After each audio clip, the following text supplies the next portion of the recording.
चोर था, उसने अपने गुरुजी से पूछा, गुरुजी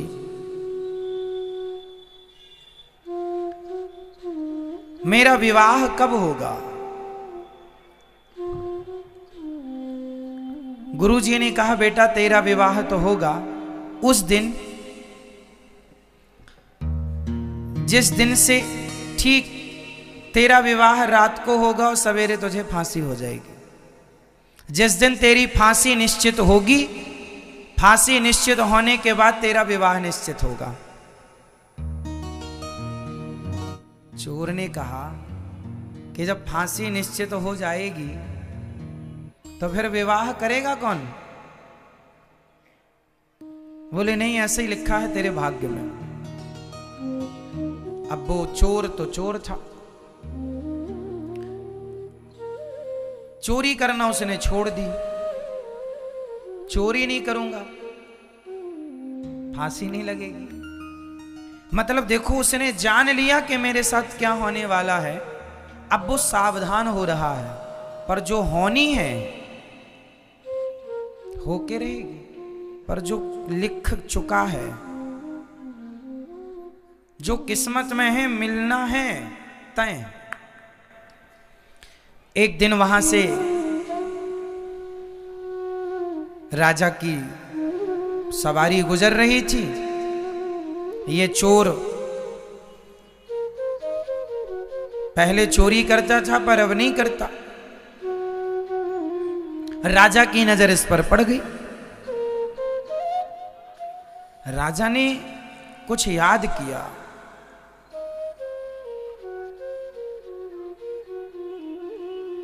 राजा को याद आया, इसने गले में एक सोने का माला पहन रखा था। अब तो सुधर गया था, पर जो चुराया था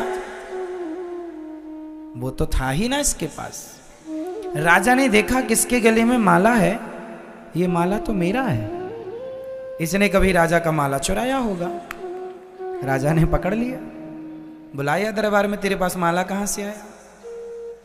बहुत गोल गोल बातें की उसने। राजा ने कहा नहीं, ये तो मेरा है। उसने बाद में माना कि हाँ, मैंने आपके राज्य में भी एक दिन आपके महल में भी चोरी की थी, वहीं से ये मुझे मिला। राजा ने कहा तूने बहुत चोरी की है, मेरा भी बहुत नुकसान किया है, कल तुझे फांसी होगी। लो भैया, बेड़ियों में जकड़ गया, जेल में बंद हो गया। सिपाहियों ने कहा कोई इच्छा है तेरी? बोले आखिरी इच्छा यही है, जेल के अंदर ना रखो, पूरी रात मुझे जेल के बाहर रखो ताकि खुली हवा मिलती रहे मुझे। संयोग वो बाहर था जेल के, सड़क में एक पेड़ के नीचे बैठा था कि तभी एक माँ और बेटी वहां से गुजरी। एक माँ और बेटी जब वहां से गुजरी तो सिपाही ने पूछा तुम कौन हो? उन्होंने कहा भैया हम इस शहर में, इस नगर में नए नए आए हैं, बड़े गरीब हैं, कुछ काम मिले तो पेट भर रोटी मिल जाएगी। चोर वहीं था, सुन रहा था। बड़ी प्यास लगी है, चोर ने पानी मांगा तो उस मां ने उसे पानी पिलाया। चोर ने कहा कि ये तुम्हारी बेटी है? हाँ मेरी बेटी है। क्या चाहती हो तुम? बोले कोई नौकरी मिल जाए, कोई सब ठीक हो जाए, गरीब हैं बड़े, खाने को व्यवस्था नहीं है। पर तुम कौन हो? बोले मुझे कल फांसी पर लटकना है, मैं चोर हूं। पर सुनो, मैं तुम्हारी गरीबी मिटा सकता हूं। कैसे? बोले मैं चोर हूं, मैं तो कल मर जाऊंगा, पर मैंने कुछ धन गड़ा रखा है जगह पर। यदि तुम अपनी बेटी का विवाह मेरे से कर दो तो मैं सारा धन से पता बता दूंगा और तुम धनवान हो जाना। तो लड़की की मां ने कहा चोर, मैं अपनी बेटी का विवाह तेरे से कर भी दूं और तू मुझे धन भी बता दे, मैं धनी भी हो जाऊं, तो बता इसमें तेरा लाभ क्या है। एक रात के लिए तू किसी का पति बन, इसमें क्या लाभ है तेरा। चोर बोला, रोते हुए बोला, मेरा एक ही लाभ है। क्या? बोले जब मैं मर जाऊंगा, मेरे मरने के बाद ही सही मेरा बच्चा होगा। यदि मैं इसका पति बना तो बच्चा होगा, और बच्चा होगा तो वो मुझे पिंडदान देगा। और मैंने कोई ऐसे तो पुण्य किए नहीं कि मेरा उद्धार हो जाए। जीते जी सिर्फ चोरी की है, गलत काम किया है। अब एक उम्मीद है कि यदि मेरी औलाद, मेरी संतान मेरा पिंडदान करती है और वो सही रास्ते पर चलती है, तो उसके पुण्य से, उसके पिंडदान से मेरा उद्धार हो जाएगा। बस ये लोभ है। लड़की की मां ने लड़की से पूछा, ठीक है। उसने कहा मां जैसा अच्छा लगे। मां को लगा ठीक है, भटक तो रहे ही है, धन मिलेगा, ठीक है। शादी हो गई, पंडित जी को बुलाया, घंटे 2 घंटे में अग्नि जला करके फेरे दिलवाए, विवाह संपन्न हुआ। एक रात वो अपनी पत्नी के साथ रहा। संयोगवश भगवत कृपा के द्वारा वह पत्नी उसी रात गर्भवती भी हो गई। सवेरा हुआ, सूर्योदय होते ही राजा की आज्ञा के कारण चोर को फांसी पर लटकाया गया। चोर मर गया। चोर तो मर गया, इसे धन भी मिल गया उसकी बताई जगह पर। अब क्या हुआ देखिए, अब जो जीवन में मिलना है वो कैसे कैसे मिलता है, और जो नहीं मिलना वो नहीं मिलता कैसे। ये धनवान हो गए मां बेटी दोनों। मां को लगा चलो बेटी का विवाह कर देना चाहिए। इसने फिर बेटी के विवाह का प्लान बनाया। एक लड़का मिला भी, लड़के से कहा विवाह करोगे? हाँ हाँ कर लेंगे। विवाह किया तो उस लड़के ने जिसने विवाह किया संयोग से वो भी एक चोर था। और चोर था तो रात के ही उसने पूरा बोरिया बिस्तर बांधा, इसका सारा धन उठाया, भाग गया। एक चोर ने धन दिया, एक चोर ने धन ले लिया। अब ये जैसे थे फिर वैसे ही हो गए। धन जाते ही उस धन के गम में ये मां निपट गई। अब अकेली लड़की बची, और लड़की भी गर्भवती। मजदूरी मांग मांग के जैसे तैसे जीवन गुजारा, बच्चा हुआ, बड़ा हुआ। एक दिन एक राजा के बेटे को एक सांप डसने के लिए बिल्कुल तैयार था। इसने देख लिया तो इसने जाकर उसकी रक्षा करने की कोशिश की, पर पहुंचते पहुंचते देर हो गई और डस लिया।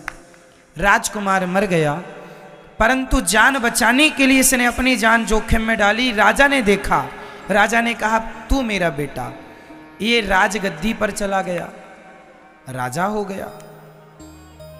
जब राजा हुआ वो राजा मर गया, अब ये राजा हो गया। इसकी मां ने कहा, इसे अपने पति की बात याद आई कि मेरे पति ने कहा था मेरा बेटा पिंडदान करेगा। अब पिंडदान करने के लिए ये गया जी पहुंचा, और जब गया जी में पहुंचा तो जैसे ही पिंडदान करने लगा उसके सामने 3 हाथ खड़े हो गए।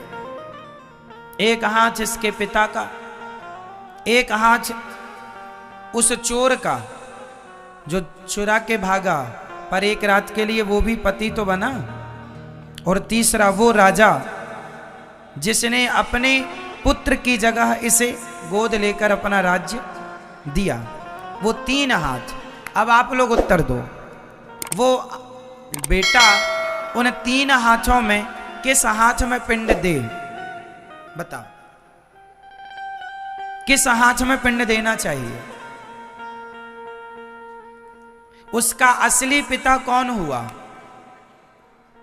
वो राजा जिसने अपना पुत्र बनाकर के इसे राजगद्दी दी, या वो चोर जो रातों रात धन चुरा के भागा, या वो जिसने इसे धन दिया इसकी माँ को और पहला विवाह हुआ। बताओ इन तीनों में उसका असली बाप कौन और वो पिंड लेने का अधिकारी कौन? तीनों हाथ में किस हाथ में वो पिंड रखे? उत्तर दो, जल्दी बताओ। सिर नहीं, बताओ पहला, दूसरा या तीसरा? तीनों में किसके हाथ में वो पिंड रखे? फर्स्ट, सेकंड, थर्ड, आप बताओ। तीसरा।